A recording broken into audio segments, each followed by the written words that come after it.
Nice. Did you make that? More points if you made it too. Yeah, I made it. I usually make my dinner. Nice. Sounds delicious. Nice. Did you make that? Yeah, she was like, yeah, I made it. More Yeah. points if you made it too. Yeah, I made it. I usually make my dinner. Nice. Sounds delicious. Oh, Nice. Did you make that? hang on. Yeah, she was like, yeah, I made it. More Yeah. points if you made it too. Yeah, I made it. I usually make my dinner. Nice. Is there an echo? No, that's me. It's on my side. Hold on. Oh, what the heck? I was tripping. I was kinda crazy too. I was like, what is happening? I think we're in the Matrix. There we go. Yeah, I'm trying to figure that I out. was like- Inception stuff going on. Did you not hear us? Why are you asking all over again? Right. All right. Almost there, guys. I'm going to also record our event. That was funny. Yeah, you gotta warn us next time, James. All right. So Okay. we're gonna go ahead and get started, folks. Let me share my screen. If anybody is uncomfortable with their self being seen, feel free to leave your picture off. If you're cool with it, wonderful. The more the merrier. It's all about the community here and just being part of the group. So thanks everybody for joining us tonight. This is our October meeting. It's going to be on the struggles before success. We have myself, Tim, and Laura are going to be on the panel. If Eddie's able to make it, he'll be our moderator. If not, I can moderate and I can ask the questions. And then also feel free to ask questions along the way. If not, we can also wait till the end. Just kind of what we can play by ear and see how everybody's doing. How do y'all feel, Tim and Laura, on that? If they ask at the time? Yeah, I think so. I think it'll keep the discussion going. Okay. If anyone has a question. Yeah, sounds good. I'm monitoring the chat, so I can also just interject whenever there's a question. So no worries. Perfect. All right. Great. So before we get started, we want to make sure we thank our sponsors, the Capital Factory. If you've never been there or never heard of them, they're a wonderful place. They're a co-working space in downtown Austin. If anybody is interested in learning more about the Capital Factory, has a startup that they want to get off the ground and running, has questions about any of those general topics regarding startups and startup life, feel free to reach out to us, or you can reach out to the Capital Factory and let them know you heard from us about them, and they'd be happy to help you with that next step.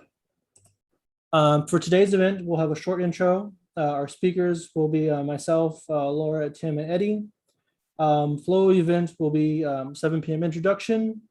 About 7:20 or so, we'll start our panel. We'll have some time for Q&A at the end and hang out, and then we're over it by 9. Like I said earlier, our event is recorded. If you're uncomfortable with that, feel free to leave your camera off. If you're okay with it, feel free to leave it on. And also ask any questions. Feel free to drop them in the chat. And yeah. So a little bit about us. Do we have any newcomers here today?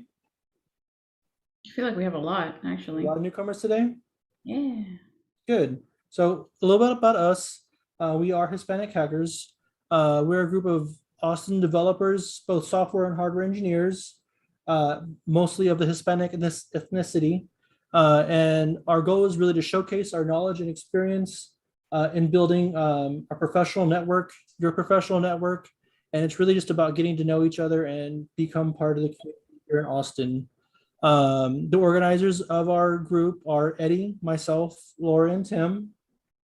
So if you ever see us anywhere, you ever find us in Slack, anything at all, feel free to ask us.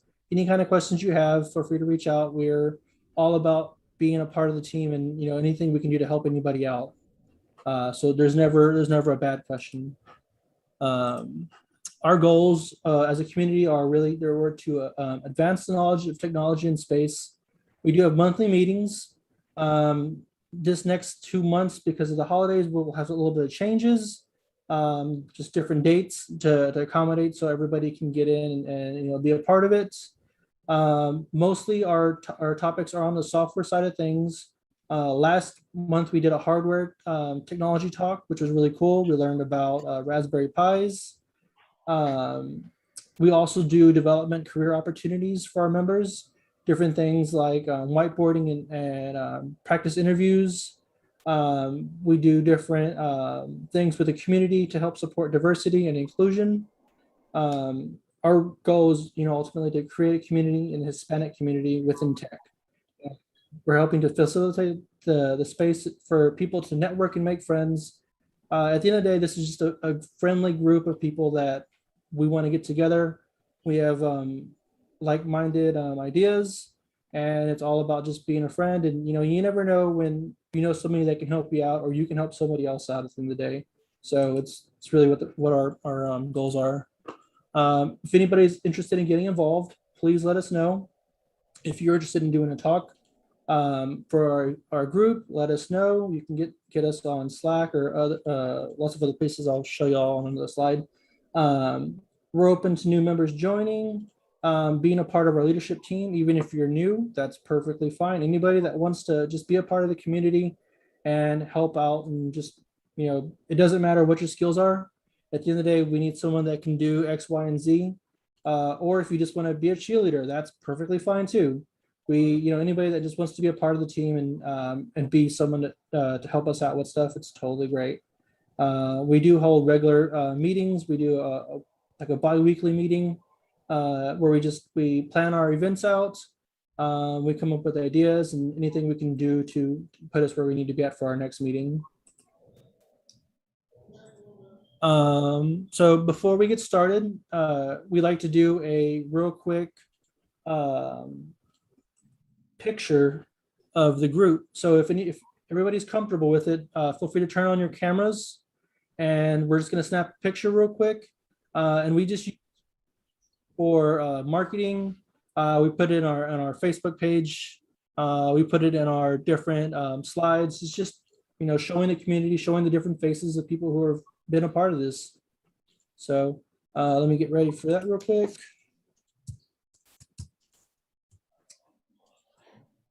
All Try right. full screen here. Oh, hey, there's Eddie. There we go. Hey, Eddie. All right. Here. You count it off, James. I'll side snap with you. All right. All right. 1, 2, 3. All right. All right. Save. Tim, you want to get one more? Got it.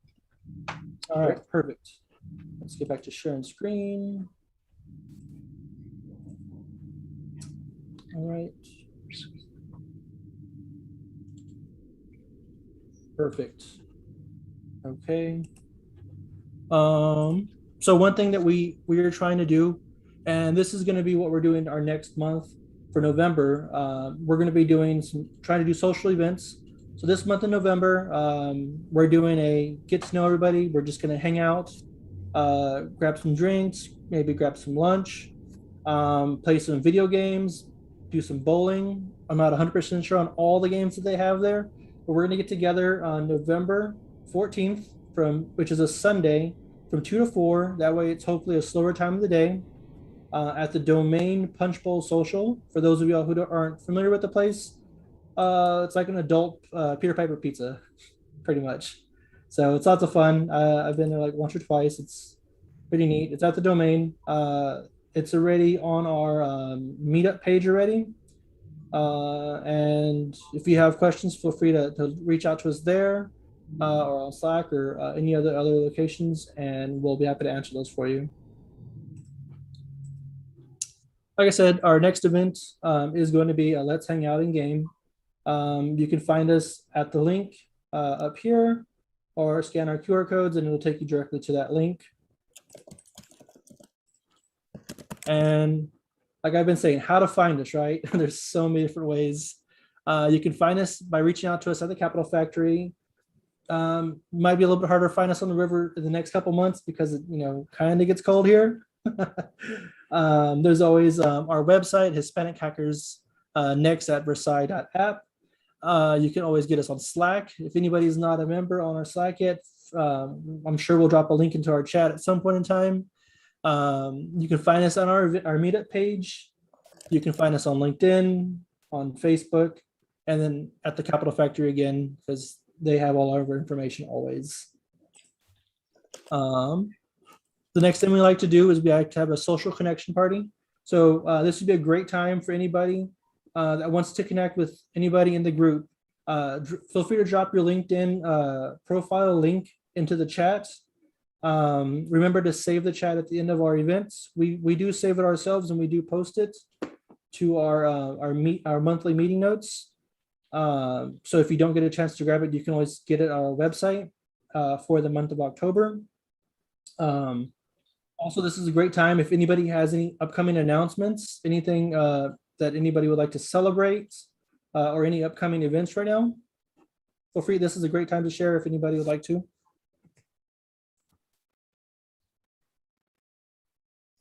So so is this the part where we're doing the job? I was going to say jobs next, but this Oh, is sorry. time for announcements. Anything exciting? Any wins? Anybody great recommendations or anything like that? Yeah, so for me, my team, for those that don't know me, I am Laura. I currently work for Amazon, and my team is looking for senior program managers, but also if you are a software engineer, I'll be happy to talk to you as well. My team directly is not looking for software engineers, but I know plenty of other teams that are. So if you want more information on that, just dropping my LinkedIn in the chat. So hit me up. Wonderful. Wonderful. Is anybody else at the moment hiring, since we're on that that side next? Yeah. So I work at Facebook and we're hiring for all kinds of stuff. Yeah, let me know if you're interested. Let me dig up my LinkedIn, but I'll throw it in the chat as well. Wonderful.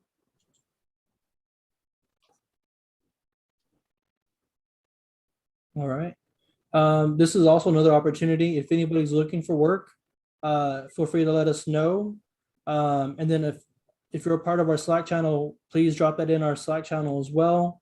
And you never know who might be hiring somebody who can do your skill set. So is there anybody looking for work right now? Yeah, actually. Yeah, mine's more so in the IT department, although I do have plans for getting into software development, but that's in a couple of years. Yeah, primarily like a help desk position. The main goal is to become a network engineer, just have more experiences on the hardware aspects of computer technology. And basically, I just want to have an all-around knowledge of how computers work in collaboration with external like sources. So yeah, just looking for an entry-level position currently. Okay, wonderful. I saw Brad put your hand up. You're muted though. I'm muted now. There we go. Yeah, I'm also looking for work, and I just released a website, and yeah, now I'm focusing more on interviewing and networking and whatnot. So I'm a front-end React developer. Perfect. Awesome. Yeah. If you want, feel free to share your website with us. If you Okay, want feedback, if you have questions or anything like that, let us know. I'm sure there's some experts in here that know a lot about React. Yeah. All right. Tear it apart. Let me know if you find any bugs. Perfect. All right. Anybody else out there looking for work right now?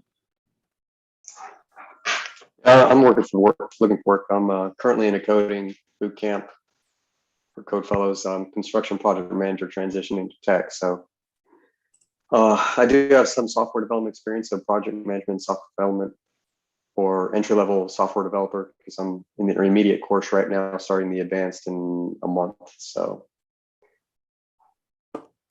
that's pretty much it. Perfect. Wonderful. All right. Anybody else in the room? I'm looking for a back-end developing job. creating APIs and databases and stuff like that. So looking for mainly like I guess contract or freelancing type work. If there's any front end developers who need a back end developer, looking for stuff like that. That's awesome. It's a good idea to link up with a front end developer like that. Mhm. Yeah.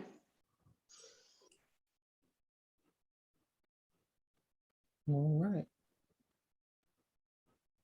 All right, if that's everybody, we'll go ahead and get started on our main events. We don't really have a screen to share. I guess I will turn off the share screen feature and we'll just kind of, we'll do the like the grid view, if that works for everybody. Eddie, do you have the list of the questions? Yeah, I had to unmute myself, but yeah, I sure do. So before we jump into the questions, I guess at a high level, we're gonna talk with we're gonna ask a few of you questions, and the basic idea is all of you folks who are on the Hispanic Hackers board have very interesting journeys to get into technology that are not like mine. Like when I was a kid, I was into computers and programming, and I went to school for computer science, and I got into technology that way. And the path that I took is not really the only path. There's really lots of ways to get into technology. So, for instance, at Facebook, I have among my coworkers, I've had a former opera singer. I've had folks from all stripes. There's also somebody who was a Cirque du Soleil acrobat, who is an engineer now on my team, actually. And there's just all sorts of ways to get into technology. And that's why we wanted to do an event like this, because we want to show you folks. I hear a lot of you folks saying like you're in boot camp. I heard someone saying that I'm a couple of years away from being a developer. And I just want to, we want to show you that there's lots of ways to get there, and it's really achievable. It's way more achievable than folks would think. It just really involves having an analytical skill set that you build through practice, and I think the main ingredient is you need to have a lot of personal passion, and you have to really like it.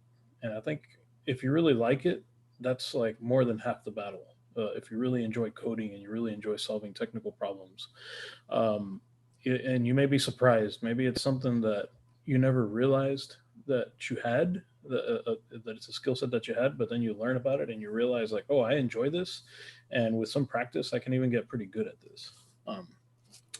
So that being said, that's kind of what we want to show you. Before we jump into the questions, why don't each of the panelists introduce themselves? We'll start with James. Give a quick TLDR about your background and what you do. Sure. So hi everybody, I'm James again. I am a freelance web developer. I work primarily on the front end side of things. And I work primarily with small to medium-sized businesses. I do WordPress, React, JavaScript, PHP, and then I also do a lot of marketing as well. And that goes into like the analytics side of things, setting up the monitoring on sites, and just the general, anything that you can think of that you'd want to know about your website and traffic to and from your website and things of that nature. As far as my background goes, before this, I was a restaurant store manager for 10 years in San Antonio. And I decided one day that it just wasn't for me anymore. So I saved up. I decided to join a boot camp like many of everybody here. And I did the Galvanized boot camp. It was 6 months long.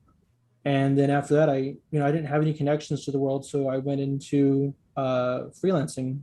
And that's where I was able to build a history build connections, make friends, and got me to where I'm at right now. Awesome. Next, we have Laura. Thanks, Eddie. Good. Hi, everybody. So my name is Laura. I am a first-generation American. My family immigrated from Colombia. And currently, I work at Amazon as a program manager. If you heard that we launched a robot, we did. That is the team that I work on. I work with launching all kinds of nifty Alexa products for Amazon. It was actually my dream to work on this team, so it's been really, really fulfilling. Prior to that, I was a software engineer at AWS for a year. More details on that later. And then prior to that, I was in the military. I was in the US Army for 15 years. I did law enforcement and human resources. I see you, Lozano, my people. Yeah, so I joined Hispanic Hackers through my transition and met these wonderful people who really helped me through the transition into civilianhood and into tech. Lots of stories to tell there as far as the differences between the two worlds, and who I am today is vastly different than who I was 2 years ago. So yeah, looking forward to this chat. Awesome. And last but not least, we have Tim. Hey, everyone, thanks for stopping by today and hanging out with us just to share some of our experiences. I'm actually a first generation also from Vietnam. And I'm currently working here in a sales performance management company. But the journey to getting there was, we'll probably get through that with some of the questions here, but probably some of the things that won't be answered in those questions.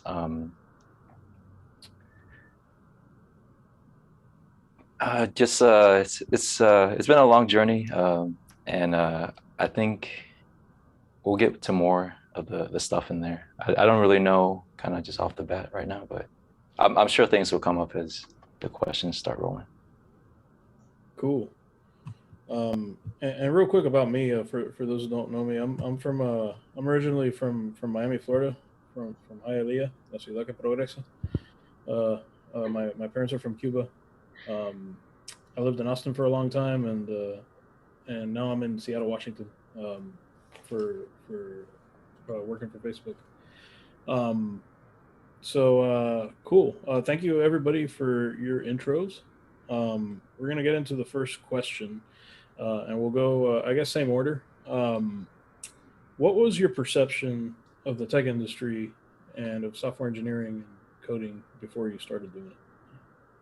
Sure. So, I mean, in all honesty, it was kind of intimidating, to be honest with you. I didn't really know. I thought I knew a lot about tech before I started this career. Come to find out, I don't really know anything about tech. Even still, there's so much learning. So, I mean, I would imagine. I guess you can say, yeah, it was intimidating. And like when I first started, I like to say that I didn't know how to find the Facebook app on my laptop. That's how little I knew about tech. And it was crazy, but it's definitely changed since I've been in it though. Awesome. Laura? So I grew up in New York City. I grew up in Queens, and my mom still to this day doesn't speak great English. So if you can imagine me going through school, learning English and Spanish at home and all that stuff, tech was like not in my world at all whatsoever. I started to get into tech sort of because I was the one person in the family that knew how to work a computer, because I could order like the pay-per-view movies, and I could install the PlayStation and buy the online airplane tickets for the family, basically. So that's kind of how that all started. But to be completely honest, it just wasn't a thing for us. It was like something that rich people did, or like something that people who were really good at math did. Definitely not a very traditional Latina growing up that was supposed to, barely graduate high school, get married, have a ton of kids, and that was my life. That was what my life was supposed to be. So definitely broke the mold a little bit there, just a little bit, when I joined the military. And obviously that exposed me to other different types of technology, but even still, I can honestly say that my interest in specifically software engineering didn't start until quite literally about almost 3 years ago. So very, very recent that I decide that this was something that I could be good at. So Cool. And Tim? Yeah, my first foray into, I mean, technology has always been around me, but I think my first introduction was through a family friend. He had shown me a book. It's like a C++ book. You guys might know. It's like the white cover with the blue C letter. And I thought this is probably the most boring thing ever, because he showed me another book. It's like I had to kind of read this manual to kind of learn my job. And I was like, it's probably not the best thing to show to a middle schooler, And so I kind of put it off for a while. And, after high school, the economy was kind of not the greatest market for software engineers. So I actually ended up going into medical. And I did that for a while. And I'll tell you a little bit more about it here in the next couple parts. But I got out and I just kind of thought, like, what else I could do that I kind of enjoy. So I kind of found like the digital nomad kind of movement. So that's kind of what I started pursuing. And I did many things on that path. But along the way, I was like, I really needed a skill set that can carry me through a long-term process. I can't just do something like, the hustle culture and all the freelance stuff. So I thought I'd invest myself in the coding or development field. And now I'm very amazed with what you can just do with what you know. So that's kind of how I perceive tech. Awesome. So next question is about your background before you got into coding. I'll start with you, Laura. You mentioned you were in the military. How did you come into joining the military? What interested you in it? And then you were there for a while. So how was your journey from there to what you're doing now, and how did you make that jump? yeah, well, I was 18 years old when I joined the military, and honestly, law enforcement wasn't my original choice. My original choice was actually more along the realms of like public relations, so like public affairs for the military. But for some reason, I looked at the military as a way for me as a challenge, honestly, as a life challenge. I knew that I could do public relations. It was something that like journalism was something I enjoyed in school.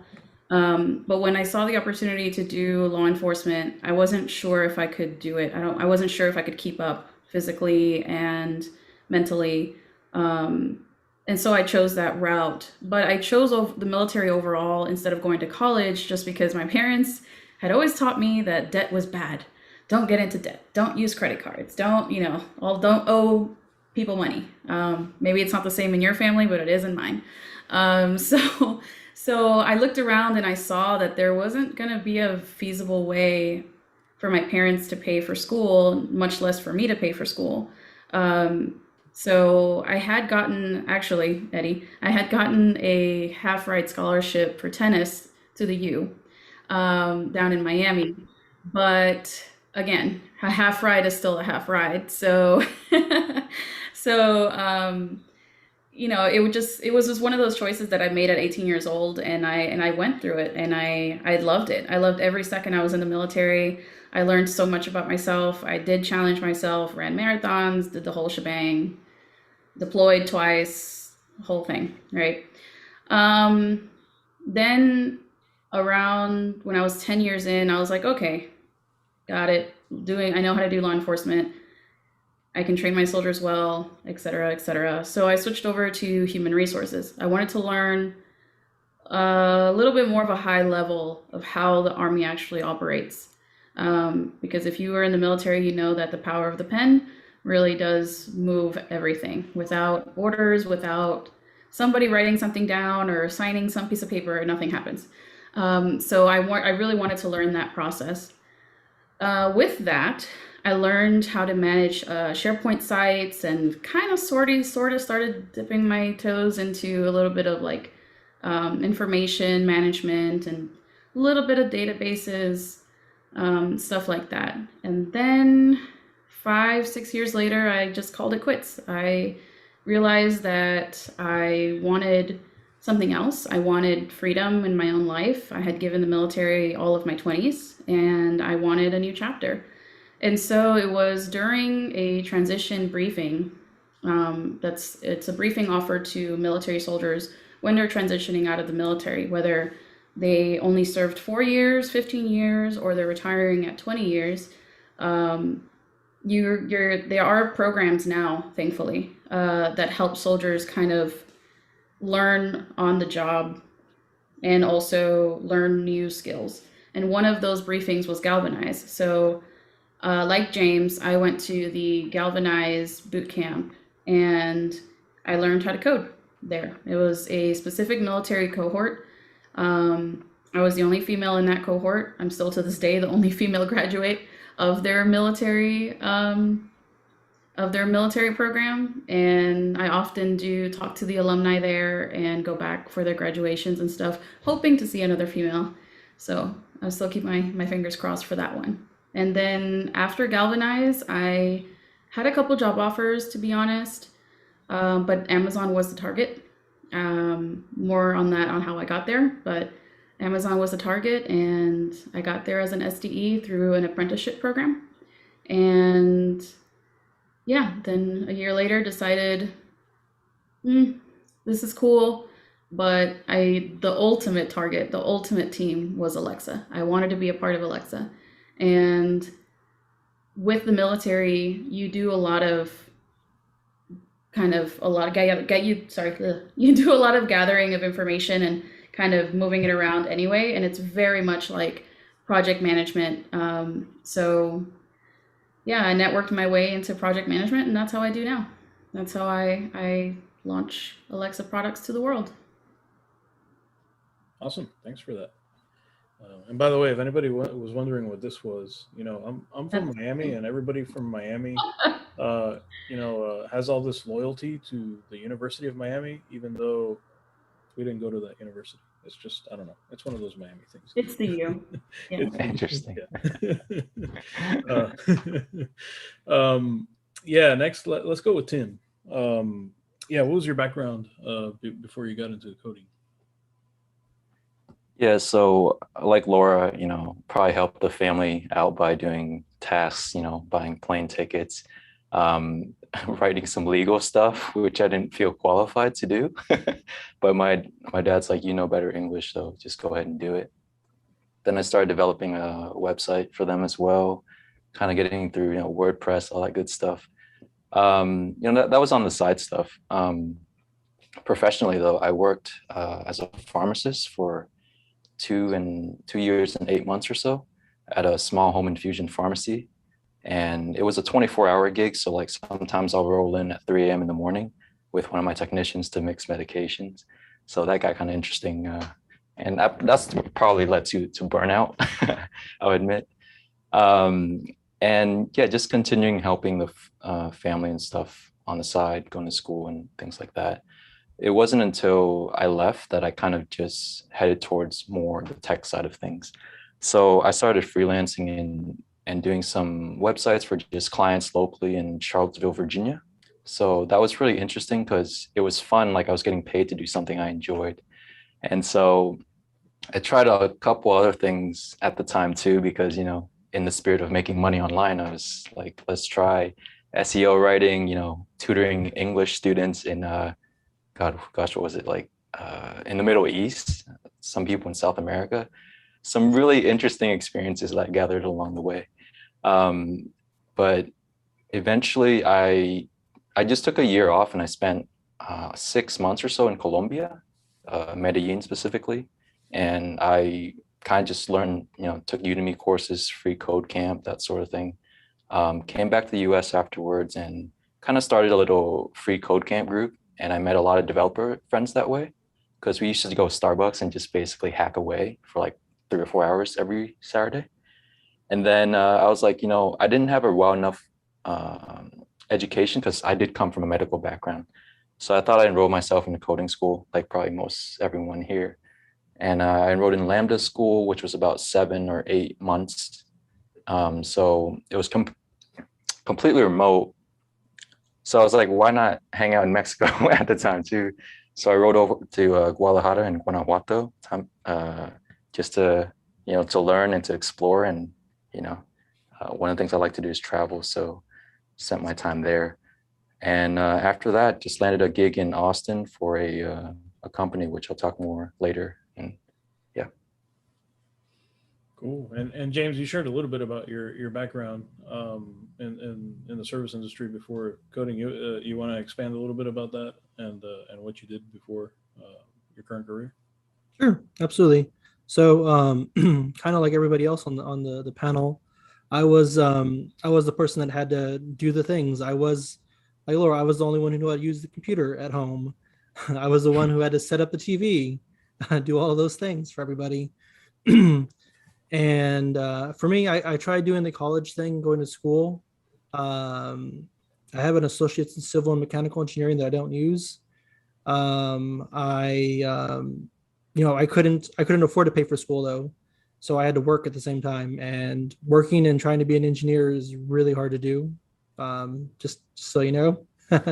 So I didn't end up making it through, but I did start at a restaurant, and that was called the name of the restaurant is Bill Miller Barbecue, and that was my first real job. I started there as at the bottom of the barrel as a busboy. I worked my way up to line cook. I worked my way up to like a staff leader, and then I worked my way up the management team. All in all, I was there for about 12 years, and I learned a lot. It was definitely a hard job. Anybody who's never worked a restaurant gig, you don't know what you're missing out in. But you learn how to deal with customers, you learn how to deal with stress, you learn how to deal with situations, you learn how to think on the fly because you have to figure things out right away. And so I managed about 65 employees.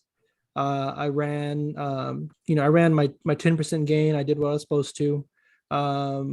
But at the end of the day, if you're working 65-hour long weeks every single week, it kind of bogs you down a little bit. So I actually had one of my friends, his name is Jeff. He went through a coding boot camp, and I thought it was really cool. Like I saw him, going from where he was at to getting through this boot camp, and then I saw him getting to move to another city and trying, doing new cool things. So I decided to do the same thing. I tried it out. I did go to Galvanize also. I liked how they were not pushy. They were really open to just, whenever you're ready, if you're ready, we're here to let you in. And that's what sold me. It was really hard. I struggled a lot in boot camp.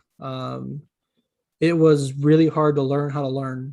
It sounds silly, but learning how to learn again, learning how to search for stuff online, learning how to Google stuff, that was my struggle. And so I stayed extra. I did what I had to do. I was there, and I made it. I passed. And since I didn't really have any connections in the tech world, I did a lot of networking events. I was the only developer in the room. I made connections with people looking for people to help them with their websites. And I haven't looked back since. I do freelance. I've been doing this for about 4 years. I typically work on about 3 to 4 clients a month. And I'm always looking for new projects. It's fun for me. It's great to get to meet new people and just experience new things and new subjects and ideas and topics and stuff. Cool. So something interesting that you all say is that you were all the family techie, and you were all sort of the person that set up the back in the day, the DVD player or the PlayStation or whatever. Um, for each of you, how did that? How do you think that? Do you think that helped you in your current career? And how do you feel like now that you're more of a technology, insider, let's say, or you're more of an engineer? How does that compare to your experience having been the family techie? And how much of that do you think applies to what you do today? Whichever one wants to go first. I can go first. I think like what other people have said is it's that problem solving skill. I enjoy solving problems, making things work. I like to tinker on things. So I think that was definitely part of this direction. It was, you have to solve, like for Galvanize, I had to solve this problem, and it was a really hard problem. And having to work on something that doesn't just solve itself the first time, that was what kind of got me hooked on it. I really enjoy that, trying to figure things out until it finally works kind of thing, that coding gives me. Yeah, I think I agree with James as far as the problem solving aspect of it. I definitely enjoyed solving problems for my family as the family techie, but I think what has driven my decisions to go into tech the way that I have is more of asking the question of why is it so difficult? Why does it take, so much knowledge to be able to do X, Y, and Z? And, it really isn't that hard. And I've really kind of looked back at why technology sometimes to people of color and to underrepresented minorities, why does it look like it's something that's so unobtainable? And that's one of the things that I really focus on in my daily work now. And even actually before I was as an SDE, I wanted to make sure that all of our applications were accessible. And currently, making sure that things with Alexa are as accessible and I'm to everyone, in every language, with any kind of disability, with I always look at the customer as if they were my mom. Like if my mom can figure this out, then we're good. If my mom can't figure this out, why does it have to be so complicated? So that's kind of my drive when it came to being the family techie, which I really like that term, Eddie. So I need like a button that says like the family techie. Oh, yeah. Ideas for a button, Laura. I like that. Yes, the family techie. Awesome. Cool. Hey Eddie, are we doing questions? And do we want to wait for the end? I think Jonathan had a question. Yeah, I was thinking we should open the floor to questions before we continue on with like the script. I already went out a little off script anyway. Yeah, I think Zoom has like a tool to like put your hand up. Yeah. I don't see it on mine, but I've seen others use it. On reactions, if you look at the reactions button at the bottom, you can raise your hand. Wow, they really hide it, huh? There we go. Yeah. Hey, somebody figured it out. Yeah, go for it. Yeah. You're muted if you're trying to speak, one.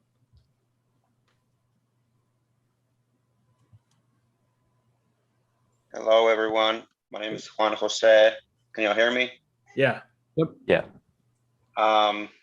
This is my first time joining this type of meeting through Meetup.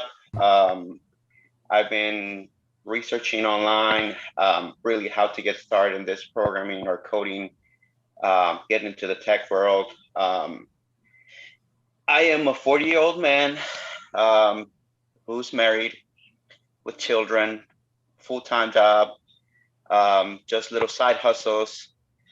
But as you guys have described it, I have always been a family techie for as far as I can remember. So at this point in my life, I'm I'm looking into doing a career change. So I guess the question is, you guys seem to all have mentioned in common that you guys went through some kind of boot camp to get y'all's or sharpen your technical skills. Is that something that you guys would recommend for someone that is trying to transition their careers, or what do you guys would suggest for someone who's, I guess, I mean, I know everyone has their own individual unique situation, but what would you guys advise? I've already started taking a course via a community college, started Python, but it just seems a little difficult with everything else that I have going on, and and it's hard for me to have any kind of network based on the type of work that I do currently, that are techie like y'all. So I guess that's the main question. What would you guys recommend for someone, I guess, like me, or someone who's just a newbie per se into the coding world? So I can go first. I didn't know this was a thing at all when I first started, but there are a lot of free options out there. Checking out meetup.com or Eventbrite. There are so many free options out there that are, how to, 1, 2, 3 steps, how to learn how to do something in any kind of coding language. And it's weird because people in tech are not like other people. It's a weird kind of group of people. Everybody in tech is friendly, and all that they really care about is your willingness to try most of the time. It's not something I was used to compared to my past experiences. So like, being there and trying is definitely the way to do it. If you're interested, we can connect you with one of our other members, Miguel. He runs a meetup. He runs a group of people, a group of a school that they do React, and they do other platforms and stuff like that. Yeah, look, I would say, look for what works for you at the end of the day. Try, even Googling like free coding schools, or if you need to do something on the weekend, things like Udemy or LinkedIn Learning. There's a lot of options that you can do in your own time, in between work or in between daily life and stuff like that. I take advantage of them as much as I possibly can. Yeah, I think to James' point and Juan, being a part of a family and kind of trying to transition after you've already had a career or you've had some life experience is certainly tough. I think honestly what helped me when I decided I was going to transition into something that was completely unrelated was having a target, was setting a goal of where I wanted to work, or even if it's just what I wanted to do, and kind of work backwards in order and see what steps you need to take in order to achieve that goal. Because we don't have the luxury of time. We have to be very direct and very precise in what we spend our time on. So we have to, it's something that I suggest, you do to really weigh out, okay, in a year, in 2 years, however long you want to give yourself, I want to be working at X doing Y. How do I get there?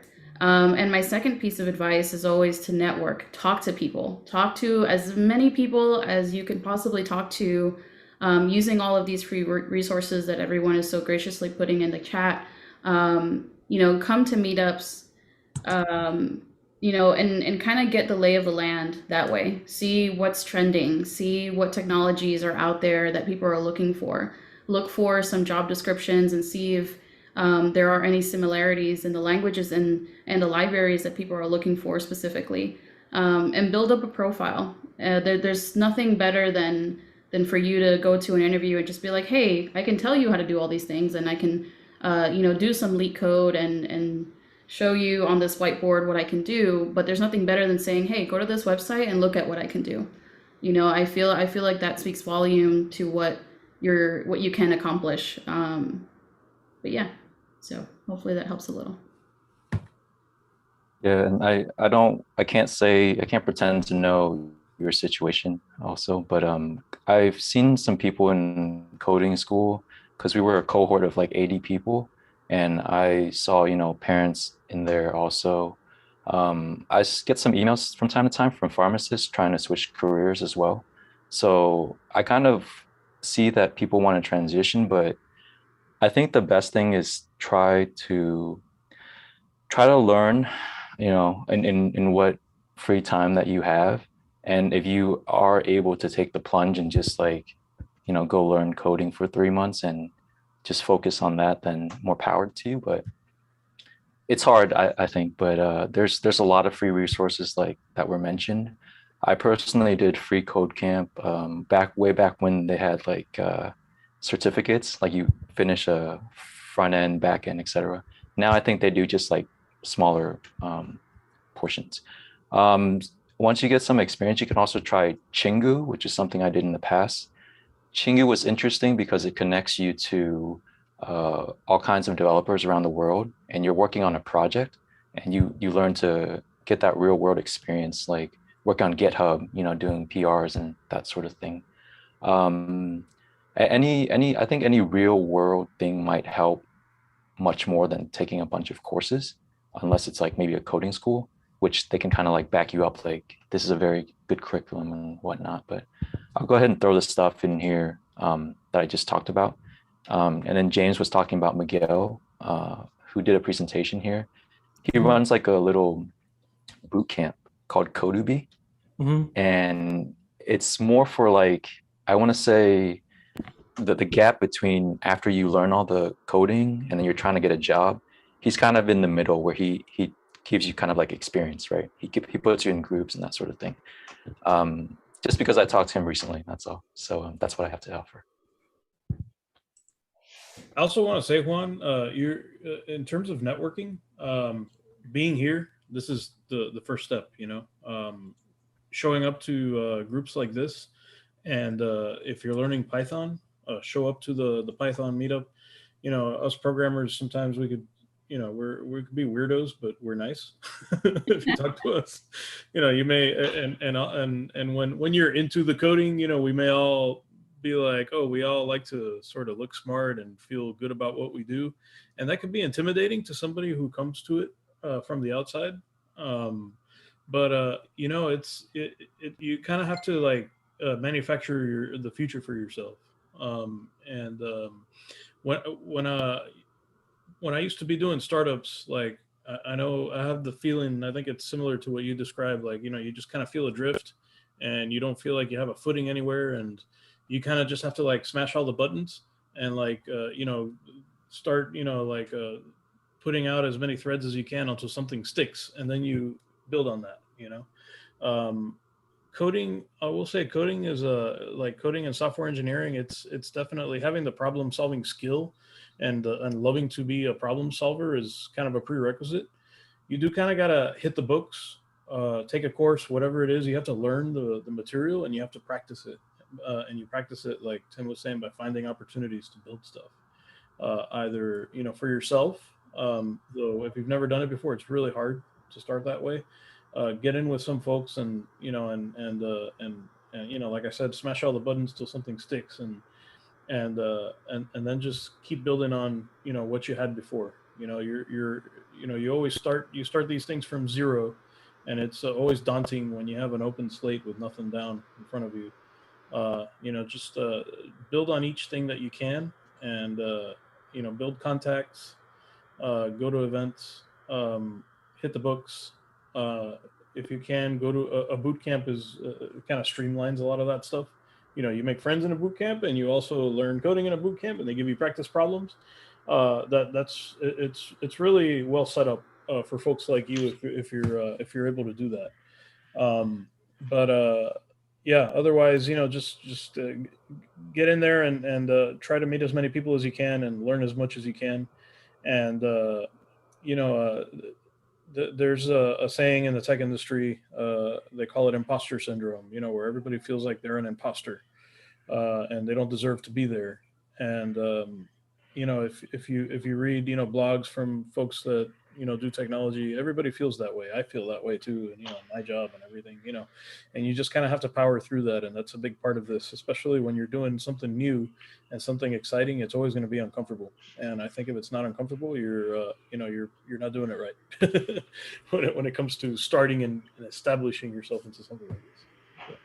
So, I hope that's helpful. Yeah, I appreciate all the feedback, guys. Thank y'all. I guess one last thing, how can I link up with Miguel? So I dropped his LinkedIn for the company Codybee in the chat. Tim shared the link to his website as well in the chat. If you want to, you can reach out to him those ways. Also, if you join our Slack channel, he's in our Slack as well. You can reach out to him there.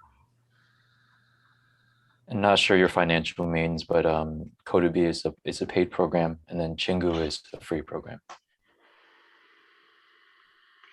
Okay. Cool. Thank you all so much. Yeah, thank you for coming. No problem. Before we move on with this with the program, like, anybody else have any questions that you want to ask? So Jonathan asked. Well, Alexander had one. Yeah. Oh, yeah, Jonathan and Alexander, I believe, had a question. All right, yeah, let's do it. I don't know which one wants to go first. I'll go first if that's okay. Yeah. So, first off, sorry for not. I was just got off working out, so I didn't really want y'all to see that. Secondly, with the fast-paced technology that we're going through and whatnot, you have Mr. James has his professional side, Mr. Tim, Miss Laura, and Miss Reddy. Y'all have your fast-paced, I guess, professional careers going. How do y'all spend time, or when do y'all spend time to continue to learn in y'all's education through that, fast-paced technology? Great question. Yeah, the when, I'll tell you the when. The weekends, the evenings, right before bed, like whenever I have time. So I am a full-time stepmom. I've got 3 kids up in this house. I've got 2 dogs. I've got a husband. The whole works, right? I go to school. And so when I get a waking moment, and like, so now as a program manager, right, I don't do coding on a daily basis anymore. So I have to find a way to not get rusty, and a way to also still practice coding, because it is something that I do like and is something that I enjoy doing. So really it's just, let's see. I don't know. Honestly, just talking to you guys most of the time is usually how we talk about things that are coming up and new technologies. And it's really about the network for me. It's really about the personal connection with people. And that's pretty much how, like, I know Tim, like, he talks about blockchain and he talks about all kinds of stuff that I don't know anything about, and then James will talk about WordPress. And then now I'm slowly getting into WordPress and kind of just learning little things like that. But for me, it's not so much about what everybody else thinks is cool, right? It's like what I think is cool personally and that I want to learn. And then I spend my free time doing that whenever I find it. So I don't know if that helped you any, but that's just what I do. It's kind of the same for me. In my free time, like right now, I'm doing a Next.js project with one of my friends. She's doing the back end. I'm doing the front end of the site, and we're learning how to work through merge conflicts and learning how to get through things when they don't work on either side. So that's my free time. I'm building that because I'm trying to learn this new coding framework. Well, it's not new. It just hit 5 years old apparently today. But yeah, I'm trying to do it in my free time. I'm also doing doing a project with Tim where it's using Solana, and I'm slacking. I'm sorry, but I'm working on that also, and that's You're good, using man. Rust, and I think it's also using Next.js as well. But yeah, it's weird to say this out loud, because when I was doing my coding boot camp, my teachers were like, or I asked my teachers, "What are you going to do for on the weekend?" I want to build this code. I'm gonna build this project. It's gonna be great. This whatever it is, this project they're working on, I'm building an app, and I'm like, "You're gonna do this in your free time?" And I was like, "Yeah." And they told me, "Yeah." And now that's kind of me. Like I enjoy coding, and like anytime I get a chance to build something out or to make something new, it excites me. So I try to do it at that times. Yeah, kind of just piggybacking off what James and Laura had said. I kind of approach it a similar way as well, but I'll actually dip into the industry and I'll find people that are knowledgeable and I'll just have conversations with them. It's probably the fastest way to get up to speed because, as you know, technology is always changing. And so when you meet these people, you can just ask them questions and, technology people are very friendly.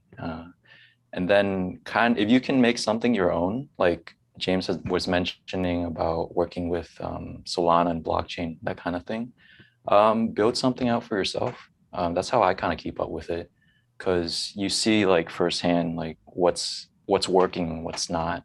So I'll probably mention a little bit later, but I just made an organization. I basically started a learning platform for Rust and Solana.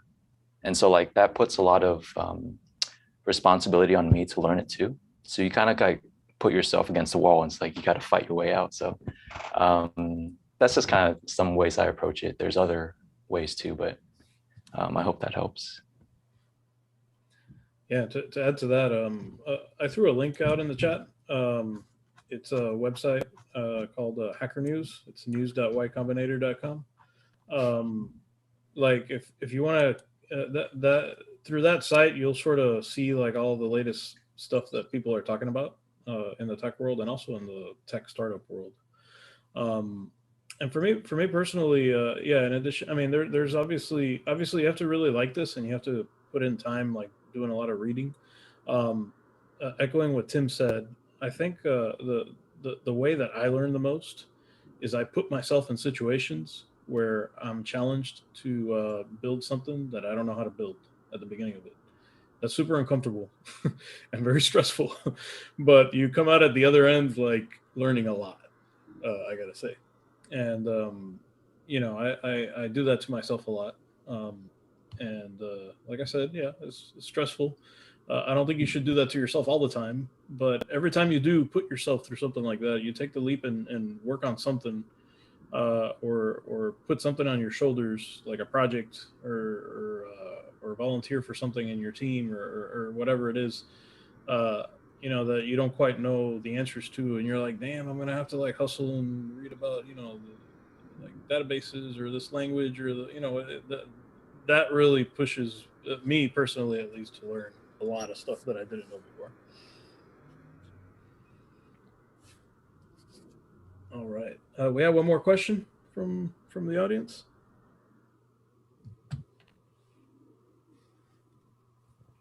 I think maybe some of the questions that you ask us might answer some of what people are asking too. Yeah. We can push it back a little and then answer some more at another break maybe. Yeah, sounds good. Cool. Yeah, let's jump ahead to this. This is a good one that we haven't touched upon yet. We're all people of color in tech, and how has that affected your career and your experience in this industry? Whoever wants to go first. I mean, I can go first. So to be honest with you, I've never really had a problem with it, being a brown person in tech. I've never, if it has, I just haven't noticed it at all, honestly. I'm not saying that everybody's had that same story or struggles, but I don't know, I'm abnormally positive and happy-go-lucky, and I don't let things really get me down. So I tend to miss sometimes negative people and stuff like that or miss or I kind of look over the facts if I don't get the job for that reason, I guess. Or honestly, I wouldn't know if that's the reason why. I think it's weird though, personally, when you fill out an application and it asks you your ethnicity and whatever. But I mean, everybody has to answer that question, I feel. So I don't know if that really answers the question or not. I'm sorry. Your happy-go-luckiness, James, is one of the things that I love most about you. Because you really are like the most positive person I know. So, For sure. yeah. So as far as, I don't know about, I don't know if it's because of my ethnicity, but it's more, I think I felt it more because of my gender. So when I was in the military, I was used to being one of the very few females, especially in law enforcement. So I kind of grew up and matured with it not really being a big deal, right? But when I left the military, I thought the rest of the world had figured it out and like we were all equal and everything was honky dory. Well, it's not when you get into tech. So, it was really surprising to me to be the only female and to really be the only Latina that I saw anywhere around me when I got into tech. And there are a few, like a handful, probably that I know, a couple maybe here in Austin that are Latina coders. But then trying to add the veteran into the mix. So like a Latina that's a veteran coder, I have yet to really find. I think I may have heard of one more, like in the States. I'm sure there's plenty out there. I just haven't met them. But it was hard. It was hard to be like, wait, so am I supposed to be here? Am I not supposed to be here? Like, I get it. Everyone kept telling me like, oh, you're just breaking the mold or you're just breaking the glass ceiling. I mean, that's great, but I don't know if am I doing it correctly? Like, do I really want to put all that on my shoulders? Like, holy crap, right? So that was at first. Then fast forward to my first team at Amazon. Again, I was the only female, the only veteran on my team. And I really did feel that the guys on my team, they didn't know how to talk to me in terms of like, if there was a code review, I don't know if they thought I was going to start crying because my code was wrong or they saw a different way or like what the deal was. But code reviews were like the most difficult things for them to articulate to me. And I would see how they would do code reviews for each other on the team. So, and it was very kind of direct and very just like matter of fact. And so much so that I ended up kind of like having like in one of our team meetings, like, hey guys, I don't know if you know this or not, but I was in the military. You can talk to me straight up. I'm not gonna cry. If my code is messed up, tell me my code is messed up. If you see a better way, if it's gonna make it a better experience for our client, then please just go ahead and say it. It's no big deal. And after that, things got a little bit better. But it's I don't know if this is and maybe Eddie, you might know because you've been doing this longer, but there is, I guess, a stereotypical kind of like introverted coder thing, and a chick walks in the room and it's just like, oh my God, it's a chick. So I don't know if that has anything to do with it, or maybe because I'm super extroverted and I'm more of a front end developer and I like to make things pretty and I am very passionate about user experience and all that stuff. I don't know if that had anything to do with it. Maybe it could have just been my personality. Maybe it's not the fact that I was a female, but that's just kind of like my experiences as far as dealing with a room full of male engineers. So I don't know. I don't know if you guys see that movie. Oh man, what is that movie? The one with like all the little Inside Out, and like at the end, the guys go crazy because there's a girl and he goes crazy, right? And like they all start freaking out. That's what I feel like happened every day at work because there was a girl on the team. They didn't know how to act. So I don't know. So, yeah. I think tech is good to have more balance. Need more female in the industry for sure. I agree. As far as the the issue with being a person of color. I don't have any outstanding experiences. I think that when you get to a higher level, especially with tech and like medical is what I'm familiar with, it's more of like the knowledge that you carry and how you help other people, right? It's not so much about, oh, you're this color, that color. So I personally don't see it. I know it's there, but I don't use that as a crutch or an excuse or something. I just try to do my best, honestly.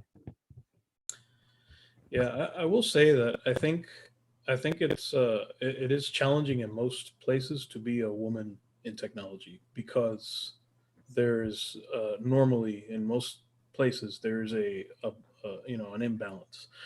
Where I work, it's interesting. There's a lot of autonomy and in what team people want to work in, and there's lots of teams with mostly women, and there's lots of teams where there's like a mix, and then there's lots of teams where it's mostly men. I think there's still an imbalance in terms of absolute numbers. There's more men than women for sure, and I think in other places it's even more magnified because a lot of how people get into jobs in tech has to do with your network and who you know, and I think that's actually one of the it's easy to recruit folks if you know them and you can vouch for their talent, but I think it's also very limiting, and one of the reasons why you see some of these really bad like diversity numbers in technology in lots of companies. This has been at the forefront, an issue that's been at the forefront for a very long time. I think a lot of companies are trying very hard to find ways to improve this, and the numbers have improved. They're still not great, but they have improved. I think it is challenging, to be a person of color, and more so to be a woman in technology right now. It's my feeling of how, and it's because of like the chick factor. That's a very funny way to put it. I just don't know what else to call it. Like I don't know. Yeah, absolutely, Eddie. Like I don't know what else to really attribute it to. And just to get a better perspective, I'm going to put in the chat. This is a super shameless plug, but it's just an article that I wrote that got published in Fast Company specifically on diversity in tech, and kind of my perspective on, who's in the room when we're making products for the world. Is it a room full of dudes? Or is it a room full of women? Or is it a room full of people of color? Is it, there should be a healthy mix when we are doing these beta trials and we're creating and designing these products. So that's what all that's about. Great. So do you feel, Laura, that it held you back? Did you feel that you were able to use this to your advantage? How do you think this figured into your trajectory in your career? As a software engineer, I think from a knowledge perspective, I think it held me back because my peers and my boss like didn't know how to communicate with me in a way that was effective until obviously it was like brought to their attention. But in looking at it in a different way, it almost actually fueled my motivation to get to that room.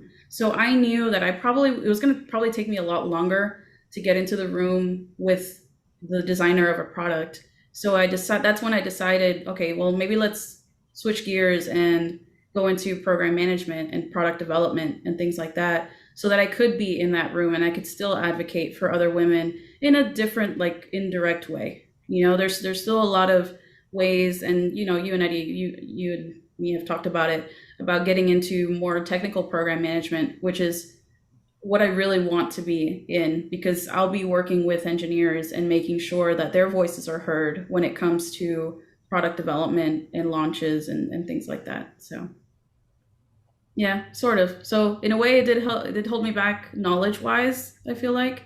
And it was definitely tougher to find people who were willing to talk to me and explain things to me and also kind of take me seriously.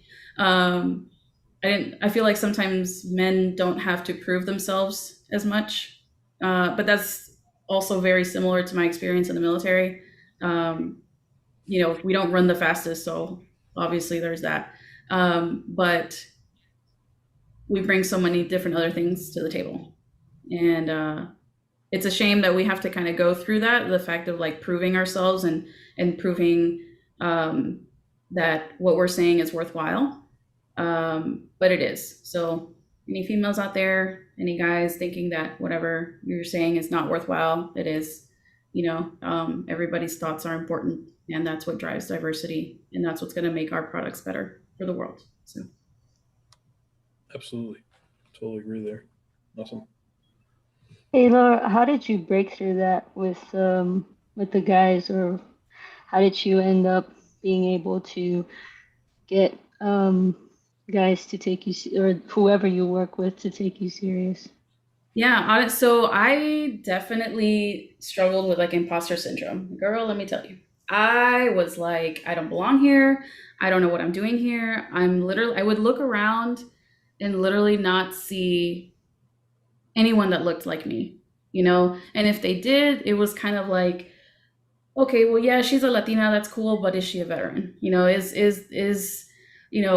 Or she's a veteran, but she's not a coder. So, like, how do I relate to someone like that? And honestly, it was about, I looked up, I do a lot of like self-help stuff, like self-help reading and looking up articles on imposter syndrome and all those things, and kind of adding logic to my feelings is what really helped me build up my confidence and my self-esteem when it came to coding and my abilities and stuff like that. But also at the same time, being very humble about what you do know and what you don't know, and being very direct in communication, and understanding that perhaps this is a new experience for the male counterpart. They may have never worked with another female before, and kind of having that empathy as well, to kind of talk to them and just be like finding a way that's more comfortable for them. Like, I found that in an open setting, it was actually a lot more difficult to get feedback, but one-on-ones were a lot easier. I actually made a great friend on my team, and like when I tell you, we would spend Friday nights just debugging stuff for work, even though we were like off the clock and just whatever, like that's what we did. And through time, just creating those one-on-one relationships really helped cohesively. And also, and having an ally really helps too. Like having someone like Eddie, like Tim, like James outside of work that, they recognize what you bring to the table, and they're your biggest cheerleaders, and they give you a different perspective. It's not so much even seeking validation from your male counterparts or other people on your team. It's more about like you being confident in what you have to bring to the table. And just communication is key, just figuring out a way that works for the other person. So like I said, the one-on-ones seem to work a lot better than in an open setting. They're just not as outgoing as I am, and that's okay. So does that help? I don't know if that helped. Yeah, yeah,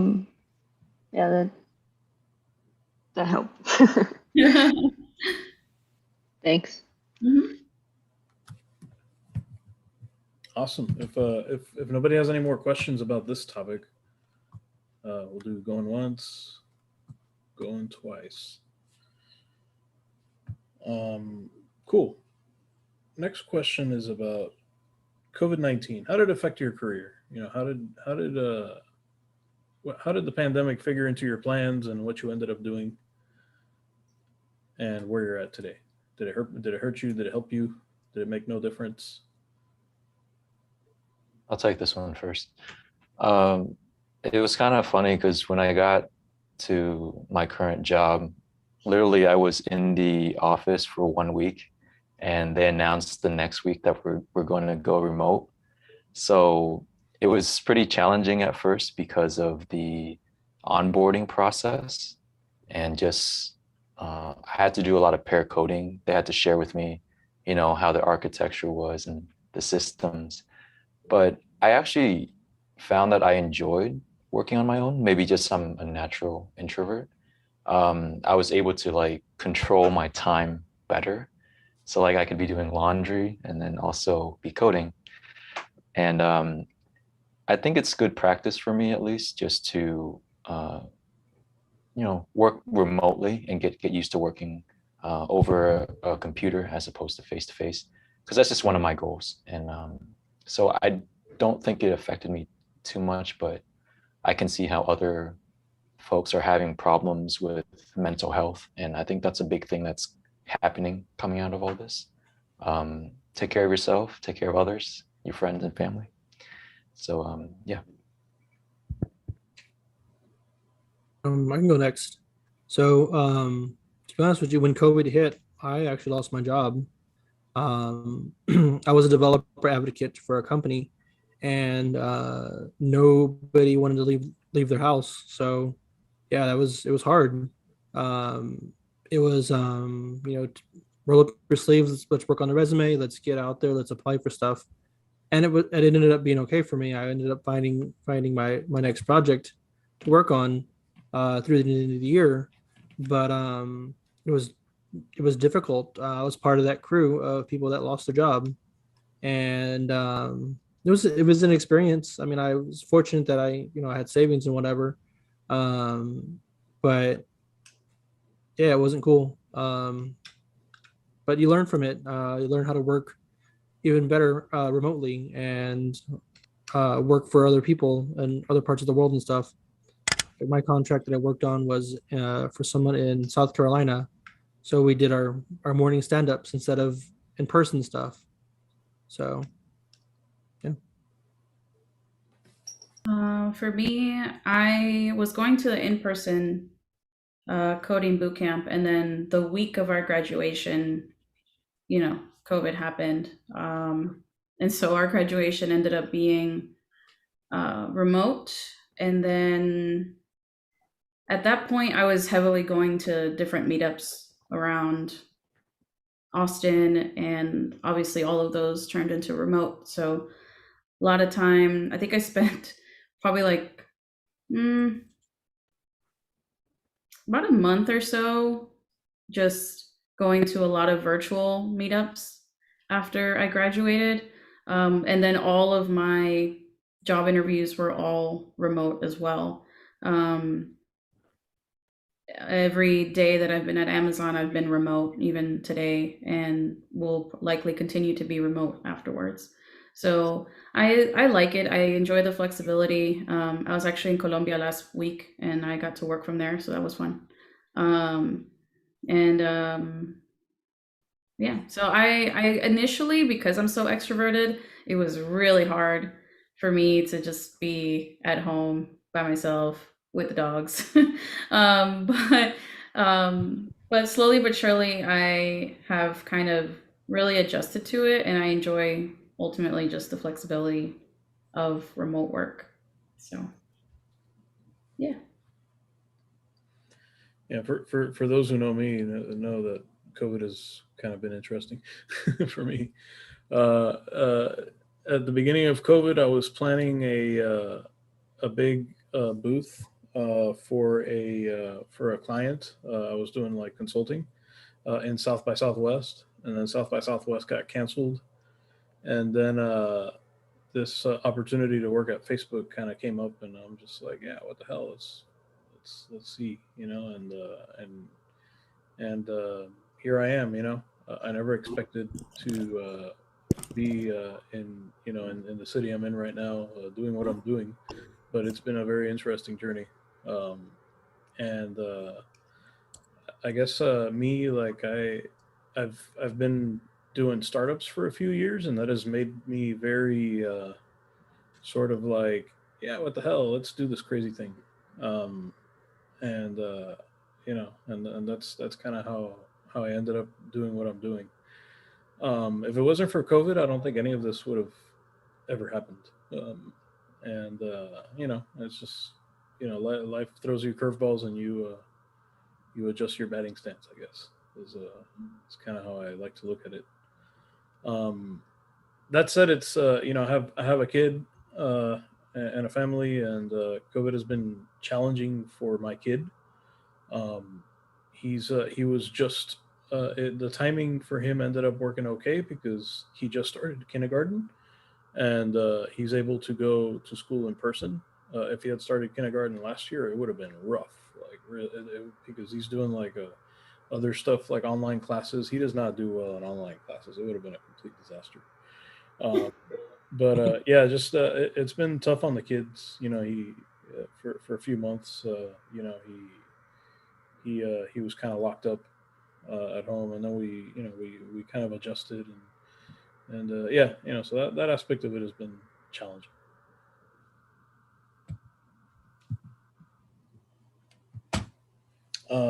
Cool. What kind of hobbies do you folks have outside of tech and your job? So, you know, we've talked about how, you know, getting into this is a grind. You know, you got to grind hard. You gotta try hard. You got to learn a lot. You have to stay on top of things. Do you have a life outside of this? What's it look like? Oh man, that reminds me of Tim and mine's and our outings every Sunday. We were the Sunday Fun Day crew during COVID. Um, all we did was paddleboard and ride bikes and walk and talk code. And it was different for me then because I was quite literally alone. My husband was deployed into Germany for the entire year for all of 2020. And then the kids were with their mom. So I was literally just me and the two dogs here in Texas, and all of my family lives in Florida. So Tim and James were my family. And the Sunday Fun Day crew, like, honestly, like, kept me going through COVID because it was going to be really rough without him.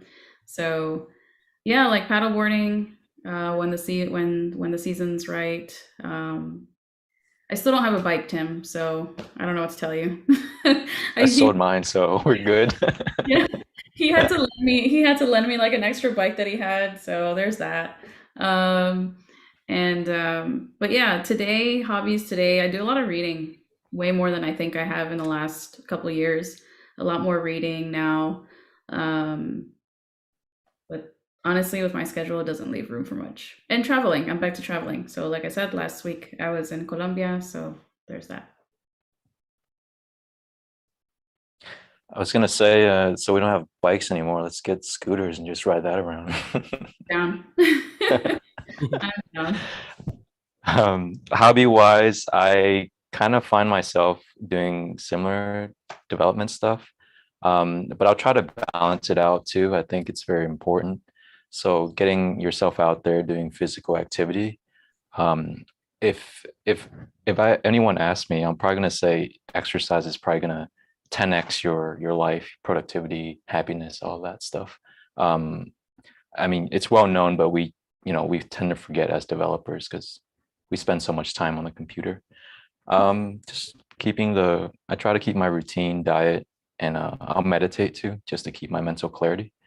And in the past, I mean, I like to do a variety of things. So I've done a lot of backpacking in the Shenandoah National Park. Getting out in nature, it's really helpful to ground yourself.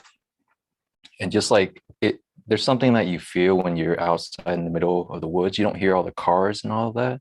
So it kind of like helps you transport to another world for a little while. And that was really helpful. When I'm more ambitious, I'll go snowboarding or camping and things like that. I like the outdoors and that sort of stuff. Traveling, just like Laura, I like going just to different places.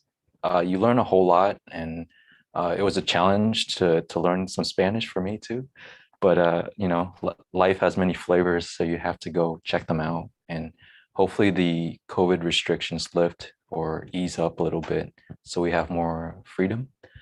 And then kind of just the last thing, I like to just invest and trade in crypto and equities. So I'll do a lot of reading and research on that kind of thing, talk to a lot of people, and just very amazed about some of the technologies that are coming out, DAOs, DeFis, NFTs. I was going to ask, Eddie if he can leak for us, because I know Facebook is going to come out with rebranding or something. So, and they're doing a metaverse apparently. So I'll leave that up to him. I don't know if he wants to review anything under legal things, but yeah, that's kind of like what I like to do. I will leak that I read about the rebranding on the news and I know nothing. And that's my honest answer. I swear. Like, yeah. For me, I like trying new things as a hobby. I have a closet full of a bunch of random stuff.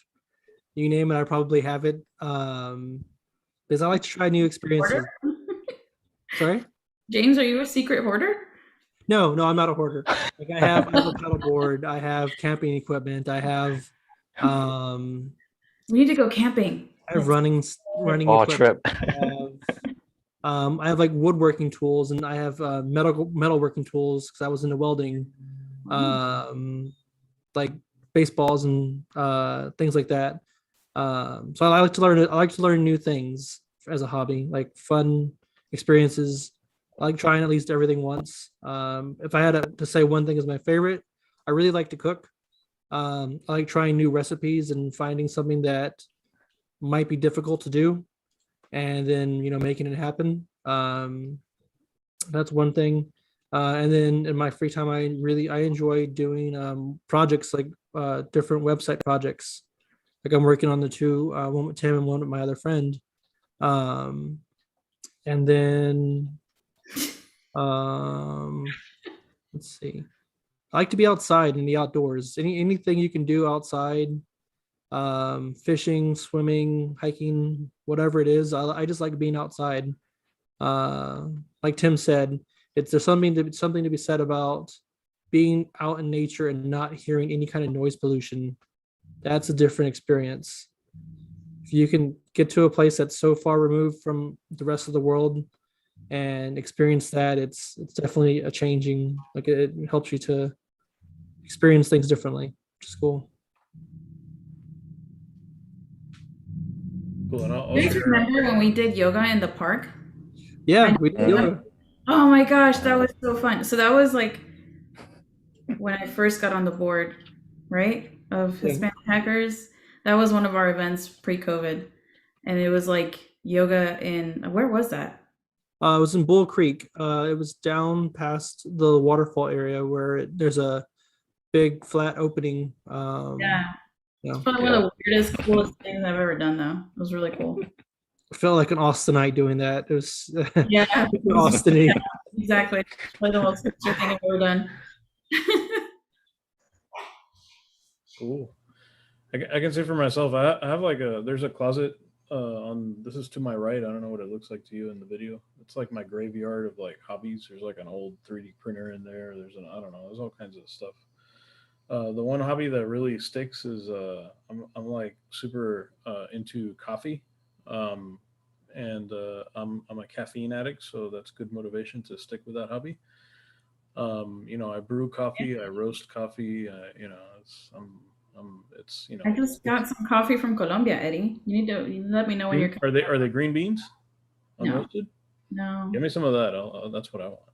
Yeah, give me the green ones. I don't know if I can bring that, but I'll keep that in mind. But I did bring them like whole, like toasted coffee beans. Yeah, James is excited because I got a whole so yeah. Give me some green ones. As you can see, the coffee thing with me, it's like too much. Everybody who knows me, it's like, oh God, and I'm cheap too, so I have like an old Italian like lever espresso machine. It takes forever to like make an espresso, but that's how I do it. I'm cheap. Oh, you know how my aunt makes coffee in Colombia? Like she literally takes the ground coffee, and there's like a metal ring with a handle, and it's like a pantyhose thing, and she just pours the hot water over the ground, and it just makes coffee, and it's like the most delicious thing ever. It's like a pour over, yeah. Yeah, it's like the most delicious thing ever. I was like, wow, you don't really need all this fancy schmancy stuff. Nope. Yeah, I have a super cheap setup for all I don't spend a lot of money on my coffee gear. You do need a good grinder if you want to make good espresso, though. That's the one thing you can't skimp on. But yeah, cool. All right. more questions. Yeah. Any questions from the floor here? We got about 20 minutes left. Anything you folks want to know about getting into the tech industry? How to succeed in the tech industry? I got more in my script here, but yeah, go ahead, Alexander. Yeah. I've been tinkering with software programming on and off for about a year and a half now. And one thing I realized that I feel would be beneficial would be to actually be around like-minded people. So with that, I was actually wondering if y'all will happen to have any coding meetups anytime soon, where we could all just, I guess, just be amongst each other coding, giving advice here and there. Yeah, You may have asked this earlier, but I was not here for that. No, that's something that we've definitely talked about as far as an event. And then we've talked about doing things like off cycle. So we usually have our events the last Tuesday of every month. But they've been virtual, right? Like since four, James? Fourth Tuesday. Fourth Tuesday of every month. Got it. But we've talked about doing like social events, and one of them being like, just like a coding hangout, come hang out at Capital Factory, bring your projects and we'll just nerd out, right? I don't know if there's just been an interest for it though. So it's nice to know that there is an interest for it. So yeah. Also, y'all were mentioning something about a Slack channel. Yeah. Yeah. I got you guys. Sweet. Yeah, I feel like that could be a great. You already had it. Dang. Dang. Scared. Man, you were ready, dude. Oh wow. Okay. I see you, Tim. Turn on your camera. Hey, so yeah, I would like to second the coding meetup. I think that would be really cool.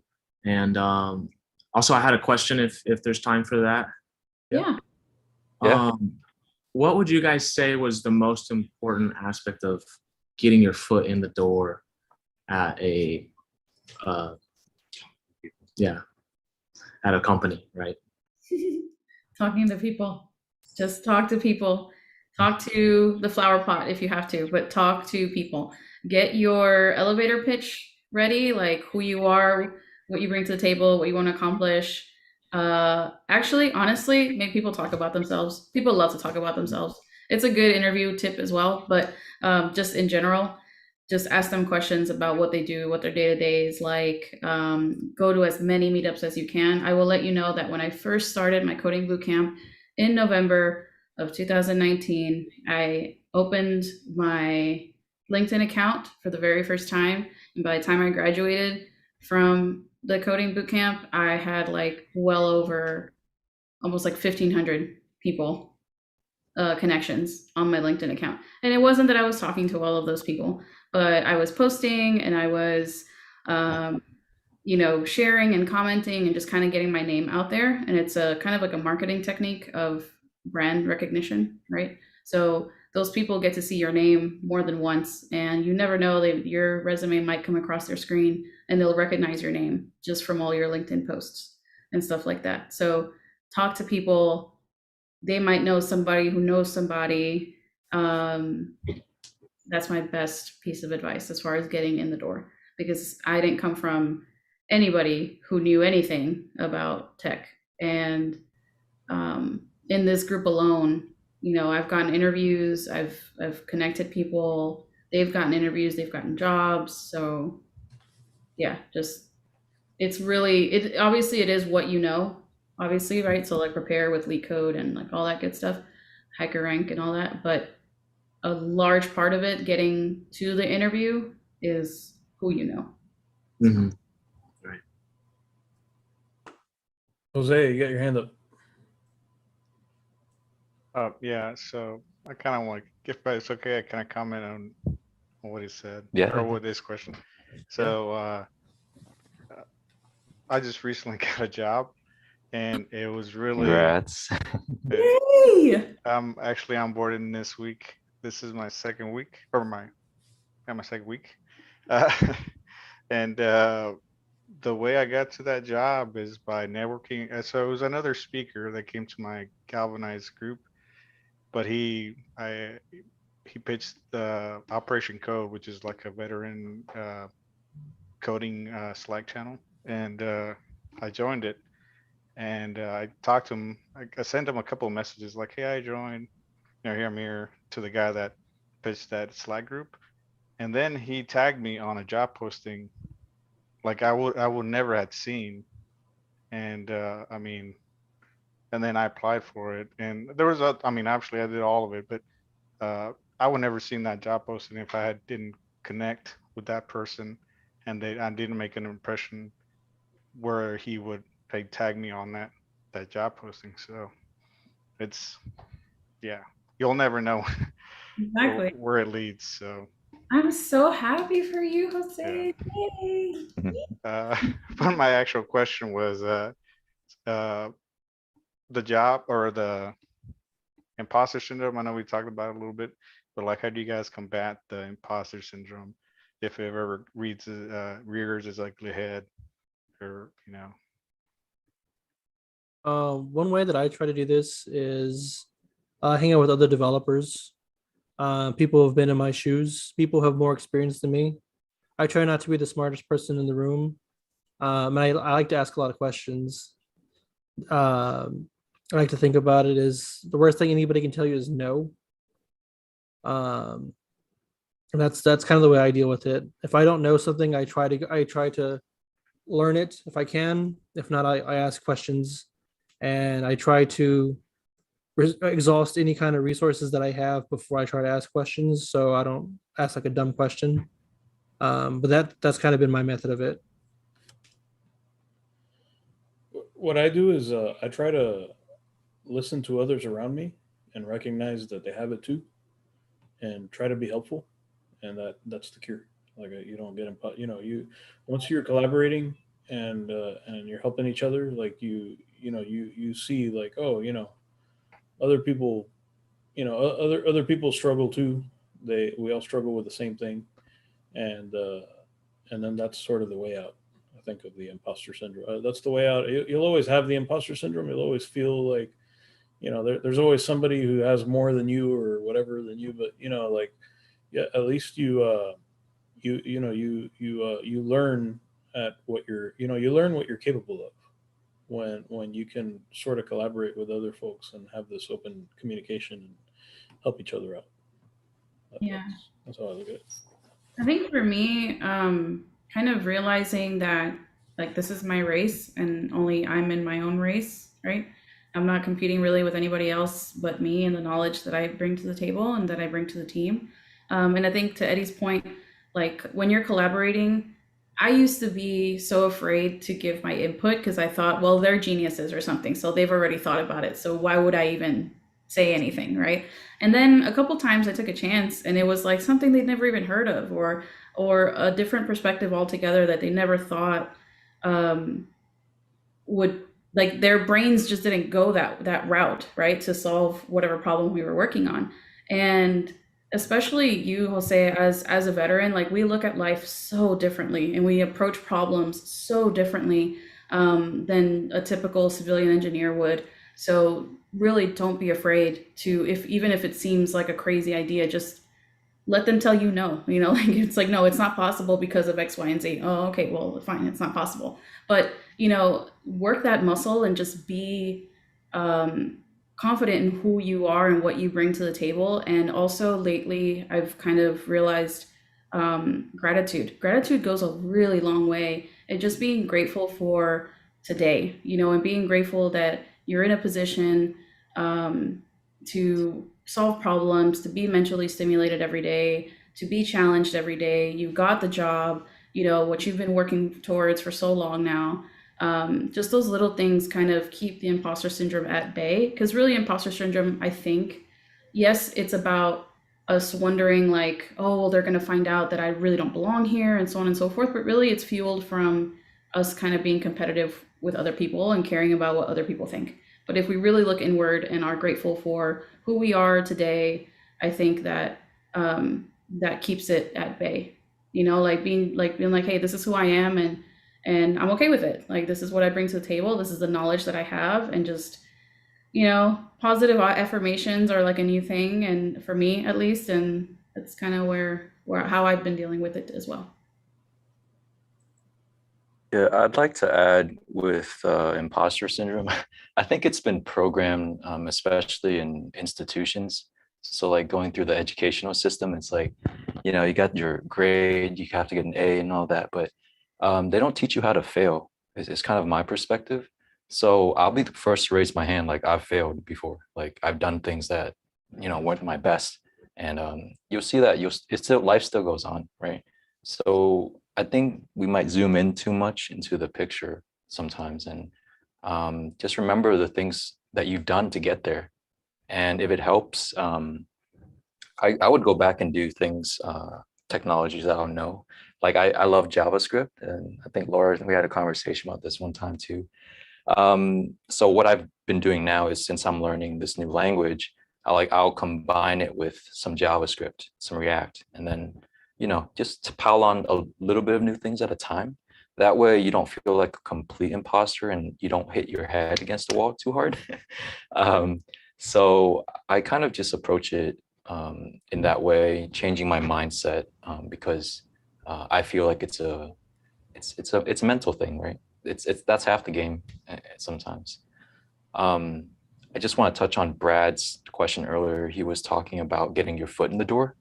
I don't know if he's here, but yeah, Brad, I was just gonna say, like, I've been trying to get into this new industry as well. So I felt like the crowd has been very welcoming, because there's not a lot of people that are passionate. They don't show kind of like their, it's just not enough, you know, supply, obviously. So I would say speak through your actions. So if you do projects, if you do join clubs, if you participate in things, I feel like that's the way in, and kind of piggybacking off connections, right? So yeah.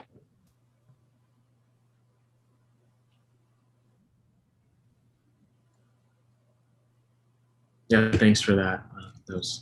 I like that. And yeah, I have like just completed a project, and I'm just wondering, like, what are good avenues to like get it out there that you guys know of? Get it out there, meaning like, do you want a lot of people to see your project, or do you want to showcase? More like market it for myself. Yeah, you know, to get a job, but not really trying to blow it up, like, you know, have a million people on it. Yeah. Get a GitHub, put as much stuff as you can in your GitHub. If you know, if you're able to, you have time to write, you know, write as much as you can. That's actually it's something that I personally have to be better at. Like in general, just everything, I don't write enough, and that's something that I've learned that I need to do way more of. You know, a lot of people don't write, and by writing, like, you actually really amplify your voice, you know, and you amplify what you put out there. You know, write a blog, you know, write LinkedIn posts, you know, write stuff down. And I'm sort of giving myself the advice, because I need to take my own advice and write more. And you should too, you know, and that's having a body of work out there is a really effective thing to point at when you're marketing yourself for a job. You know, you're like, read my blog, you know, post your if you think you have something interesting to share, put it on Hacker News. You know, if it gets upvoted, then hey, you're in the front page of Hacker News. You'll get, you know, slammed with millions of visitors. You know, you'll be famous for 15 minutes. All right, you know, that's what I say. I think that's a great point, Eddie, to like have a blog. That's something I'm exploring as well. Not really tech related at all, more different stuff, more like travel and lifestyle stuff. But whatever it is. Yeah, but I think it's a great idea, honestly, to have a blog to showcase your work. Plus, I don't know if a project will generate job interviews, but if you do happen to get the job interview, that's a great segue to like show what you can do, and get that interviewer to, or even recruiter to get to know you better, to entice them to, further you on in the process. The long story short, right? So I've talked to a lot of recruiters, while I was in the job search and well after, and even today. At the end of the day, they want to close the deal. That is their job. Their job is to find the most qualified candidate, for the position. And if you can give them a sense of security of what you're able to do, then obviously they're going to think that you're going to go a lot further in the interview process. So. I'd piggyback on that a little bit. Since I do work with multiple different types of clients, with different skill levels, when they ask me how do I do a thing, I try to create a recording for them. And that's something I'm trying to do, is to put them into a YouTube channel for myself. Hey, how do you set up an email address? Or hey, how do you add an image to this website or whatever? So that way there's some body of work of, these are things that I've taught people how to do. You can use these as a resource. If you, it's another touch point for people to find you. And then also, like, if you solve something, like I had a React project where the last piece of any kind of documentation was like 6 years old. So I took the time I need to do more work on this article, but I took that code and I made a gist out of it. And I have an article that says, this is how you do that X thing. And I threw it out there into my blog, into my website. And, little things like that show that you're active in the tech community are always good ways to get out there and be seen. Yeah. Well, thanks for that advice, guys. Thanks. We're running up on time. Just want to say, thank you to you folks, the panelists, and to the folks who came. Thank you especially to the panelists for all the work you do for Hispanic Hackers. This is really important work, and I'm sure everyone here in the audience, can attest to that. I hope this was valuable to folks. Please do join our Slack chat. That's a direct line to all of us and all of you, basically. Put out there, any questions you got, anything cool anything you think is cool you want to share. We're there for you, and there's a lot of other folks in the community that want to hear from you too, that you haven't even met yet. So check it out. And James, you got any parting words? Tim and Laura? I guess the best piece of advice that I can give anybody is don't be afraid of being told no. There are thousands and thousands of companies out there in the world. If you don't get hired at the first one, you might get hired at the next one. So, keeping that positive mindset and, not being afraid of being told no. You fall off the horse, you get back on the horse, and just don't give up. You'll find it. Yeah. As far as like parting words, just remember that we're here. Hispanic Hackers is here as a community.